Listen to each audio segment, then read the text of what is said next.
Assalamualaikum барларыңызға. Мен сіздерге бүгін Smart деген сотке держатель көрсетуге сіздермен бөліскім келіп отыр. Осы Smart деген сотке держатель. Бұл машинаға қалай қоятын мен сіздерге көрсеткім келеді. Так, коробка мынандай, өзі үлкендеу екен.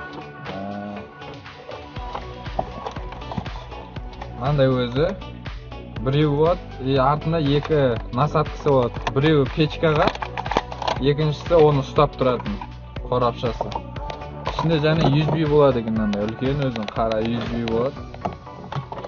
Так, мынандай сотке держателге бірінші мынаны салып алады екенбіз. Бұрайтын пластмасын салып аламыз. Кішкене ғана бұрайсыз, тартмай. Мынау шарик деген, бұлай қатты бассаңыз сындырып кетуі мүмкін. Сол үшін өзінің орны бар. Ақырындап бұрасыз да баса қаласыз. Өзі кіре салады орны. Печкаға қойылады екен. Бұл печкаға қойғанда мына ортасын ашқан кезде печкаға кіреді ғой, пластмасқа. Жібересіз, екеуі бір-бірін автоматически қысып қалады. Ортасында магнитті күш бар ғой, бір-бірін қысады да жібермейді. Бос болып қалмайды да. Енді мен сіздерге қазір көрсетейін, салып қалай ұстайтын. Сосын мұны печкаға салайық.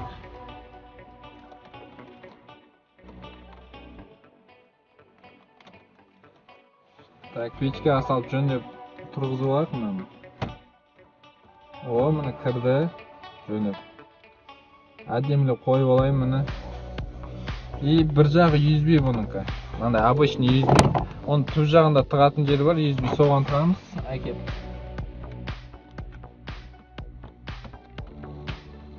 Так, USB тығатын жеріне тықтым. Екінші жағына прикөзілге тығасыз. Екінші жағы. Сол кезде өзі автоматически ашылады, көрдіңіздер. Қолды жақындатсам өзі жабылады. Электронный ғой.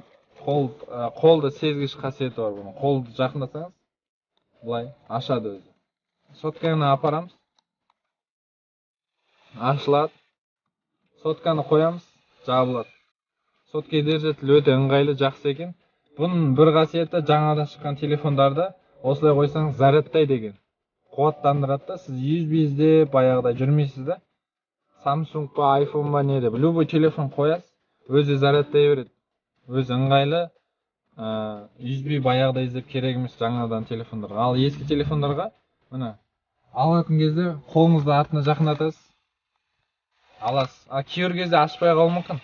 Ол себепті USB артына тимей қалады екен. Соны астына USB-ге мән беріңіз сіздер. Міне жақындатқанда өзі ашады. Өз жабады сосын. Осылай қойып қойсыз, болды. Сіздермен болған мен Бекзат. Сіздер комментария қалдырыңыздар. Және қоңыраушаны басуды ұмытпаңыздар. Каналға тіркеліп қойыңыздар. Сіздермен келесі видеода көріскенше.